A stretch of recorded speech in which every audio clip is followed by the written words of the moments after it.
Today we'll be exploring how one man's passion for martial arts has led him to create an online community called The 100, a site where people learn that there's more to martial arts than kicks and punches. There's also being a part of your community and going out into that community and talking about bullying and healthy eating and being a better citizen and evolving as a person. A man who's always evolving, and it's a great honor to have him here today with us, is Tom Callos. Well, thank you for having me. I appreciate it. Thank you. When did you first get involved with martial arts? Well, I was a kid. It was about 1966, and I saw the first episode of The Green Hornet, and I was hooked after that. I wanted to be Kato pretty bad, so that was the beginning. When did you realize you needed to go online? Well, as a teacher, I recognized that I had a limited amount of time on the mat, and it was predominantly physical, but there were a lot of lessons that I saw the kids needed that we could elaborate on. So you started initially with handbooks that you sent home, and then maybe you published a book, and well, now the internet has replaced all of that. So we take, now you have an online component in addition to a face-to-face component, and it allows you to mention something in a class that then elaborated on, that the student and their friends and family can participate in, where normally dad would have been at work or mom and not shared what's being taught on the mat. And so now everybody can do it, and they can have you say it 100 times if they want to. So it's a real powerful tool. How many websites do you have? I operate about 10, but I'm probably complicit in about, and involved in about 100. So PC or Mac? Right now I'm using a Mac, but I'm not sure one is better than the other, except I like the big screens. As I get older, I need the big screen to see what's on it. But yeah, I'm right now I'm using a Mac, and I like it very much, but I've also used PCs in the past. Twitter, Facebook, both? And which do you find more engaging? It's hard to tell. I have a good friend, Larry, who's a bigwig in the Twitter world, but I'm mostly using Facebook at the moment. What tools do you use to build and maintain your sites? Well, lately I've been playing with a new palette called Flavors, and it's of a breed. There's a flavors.me and there's an about.me, and it's just these incredibly simple website building tools that ask you to build sites that are minimalist, because they only do so many things, which is, when we first started building sites, we wanted it to do everything, and now I want to pare back and get it down to the minimum. And so currently I'm using Flavors, and I'm using Ning. And a year and a half ago, I fired a $150,000 a year tech crew that I had, one full-time and several part-time, and Ning has replaced that for $50 a month. Can't beat that. No, I like those prices. Do you have a limit to the length of a post? Well, I really admire Seth Godin for his ability to say something important that gives me an aha moment in every email, and I aspire to be like him, but I'm still writing War and Peace, and he's able to say the same thing in about a sentence, and it takes me several. But I'm trying to tighten up with that kind of clarity, but it's easier said than done. How do you get word out that you have a new post available for people to read? Well, it depends on the format you're using. In Ning, you have everybody in your group on the site is on your mailing list. And as an admin to Ning, you can send an email that says, listen, I just posted something. You can also choose to just post it and let people come to it. But when you send out an email that says, I posted something, it has a link in it, and it brings them back to the site. In my other writing, mostly it's done through Facebook. And I stopped using Twitter as much because my Twitter posts were going straight to Facebook, so I was getting double entries. And I also maintain a more traditional client or prospect mailing list, and I will mail it to that on occasion as well. You have free and pay sites. What's the difference between the two?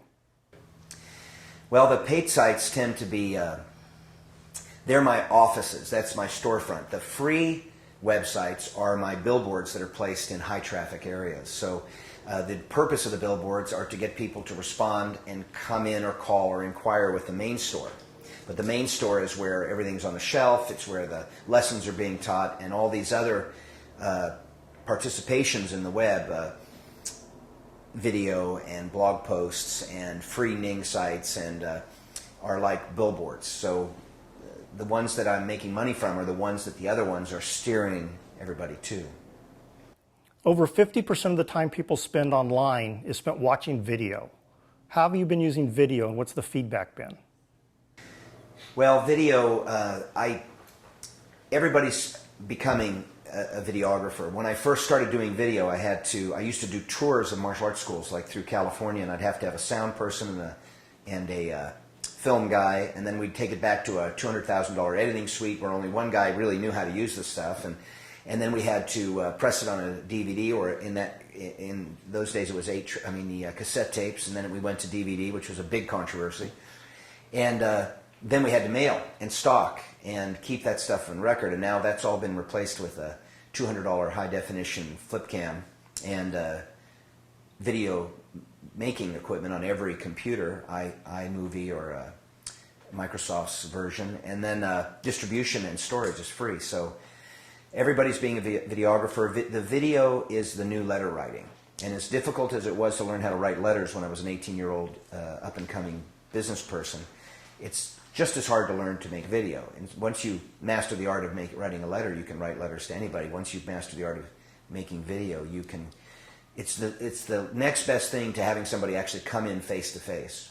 And I can't see any limitation of the medium yet, as far as being able to communicate both to current clients, to prospective members, to former members, to the public at large, to create change, to create ideas, to share ideas. It's limitless, and well, it's only limited by your time. But I have a camera with me at all times now because I've supplemented things to the local news just because I happen to be at the right place at the right time. I've caught moments that would have been lost, and I've 600 videos I think right now on YouTube, and it's like a big family album of events, and it's interesting, and it's easy, and it's fun. How much of your day is spent creating content, getting it online, and finding new content ideas? Well, that's kind of, it's hard to say because let's take advertising, for example. My advertising, I used to spend $6,000 a month in advertising when I had my martial arts schools. That was my budget. It was 10%, give or take, of our gross collected tuition at one location. And I would plan that out. I had to plan it out 90 to 120 days or more in advance because of publication dates and putting the material out and having the ads ready to go. And that shortened down considerably. Now, I don't plan on a 3-month basis. I plan on an hourly basis. And then marketing has gone from something you do occasionally to something, or have to plan out in great detail, to just on the fly. Oh, this is a great, look at this idea. And it's all marketing and education in my business are, you can't tell where one goes and the other stops now, because marketing becomes the value of the education you provide. Your education you provide is the value of your marketing. And so what was your question? I forgot. It was how much of your day is spent? Oh yeah, all day. Yeah. But because I'm learning and as soon as I learn something, I'm able to pass it on within minutes, like occasionally, and I know this is on film, so it's probably inappropriate, but I think this is my first inappropriate comment on the film. I'm naked in the shower, right? And it's near my office, like, 10 steps. So I have this epiphany in the shower, which I don't know why, but something about soaping yourself up it gives me ideas anyway. I don't know if anybody else has that experience. And then I can have an idea and run in and post it and have it on my client's desk in less than 60 seconds. And what used to be the case was that I'd have an idea. I'd have to map it out. I'd have to bring it to a board of people, and we'd all decide. Then I had to write it up, and then we had to have it edited by a professional editor. Then I'd take it to the graphic department. They had to do it, and then we had to approve it, because once you mailed something out, it better be right. And a report that was fixed was fixed. If you wanted to add to it, you had to republish, whether it be a DVD or a printed. Now, in the nature of the internet, I write the first idea of a report. It needn't be fleshed out because it's instantly editable. And then the growth of that idea comes from the community, because everybody can add their comments and they can be edited and approved or deleted. And so I can come up with a half-baked idea which gets cooked as it produces, where in the old days you better have that idea polished because it had to go to print. There was an enormous expense behind it. Now you can just throw them up there, and the downside is that ideas come and go. Like you and I have had 6 or 7 ideas that we said, okay, let's do it, and the next week we're like, what idea? but it's a good thing. It's good. It's the right way. It's the way your brain works. What's the most rewarding project you've ever been connected with? That would be the yearly house build we do in rural Alabama. What happened was I was on a flight and I was reading an in-flight magazine, and they talked about the rural studio, which was an idea that was co-founded by a famous architect now deceased named Samuel Mockbee. And Mockbee took a group of young architectural students out into the sticks rather than building walls on the campus to learn about architecture. And they went out in the sticks, and they didn't have a lot of money, so they had to build. They started building, helping people in the community, and they had to use mostly found objects.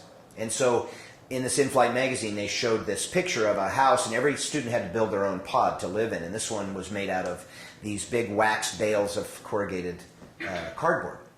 And I just thought that was stunning, and I've always had a little interest in architecture. And so I started, I saw another one a week or so later. So I got on the phone one day and I started trying to call Mockbee, and I had a small publishing company, and I did limited edition collectible prints, mostly around martial arts masters and things like that. And I was going to volunteer a print, do it pro bono for Mockbee. So I'm calling Auburn University. I can't reach him. Nobody's answering the phone.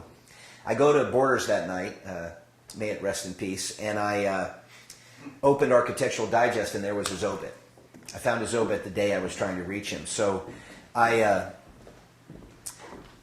continued to offer to volunteer at the events, and I ended up bringing my students there, saying, I don't know what your martial art is. We're going to come as martial artists, and I don't know what exactly we can do. We'll dig ditches, we'll clean outhouses, but I want people to be around Mock because I want to be the Mockbee of the martial arts community. I want to transcend the subject matter, and because he wasn't eventually teaching about architecture, he was teaching about life and contribution, and he had something he called an architecture of decency, which was, that beautiful thing should be built for everybody, not just for those who can just afford it. Anyway, so that's the most rewarding project. We go there every year. I collaborate all through the internet. We do what's called crowdfunding, of course, which is a new term, but it's like internet house or barn raising.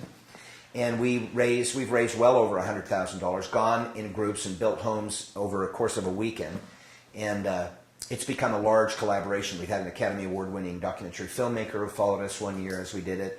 We've had Grammy Award-winning musicians come down and play, and now we're working with somebody called John Bielenberg, who does a really incredible kind of work built around something called Project M, which stands for Main Messages, and Mockbee, which is a story in its own. You've got to search Project M to find out. But now we're collaborating with Bielenberg, and his slogan is Think Wrong, which is right up my alley. So that's probably the most rewarding.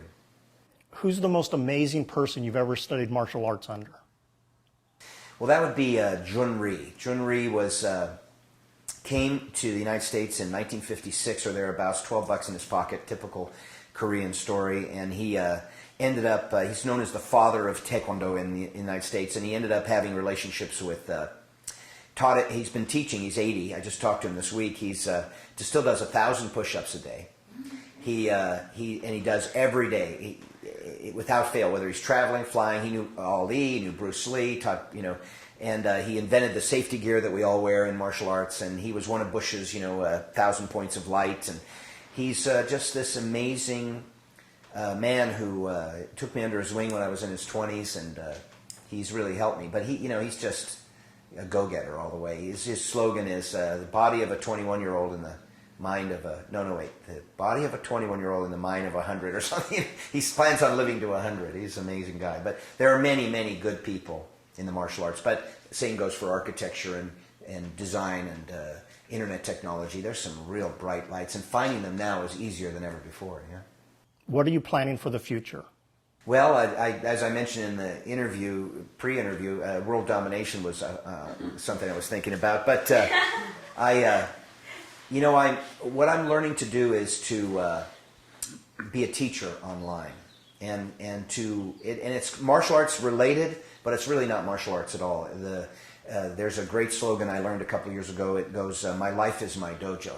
That's the way to think about it. And I have a friend who's a famous yogi. Her name is Sean Korn, and Sean coined this phrase, "off the mat and into the world."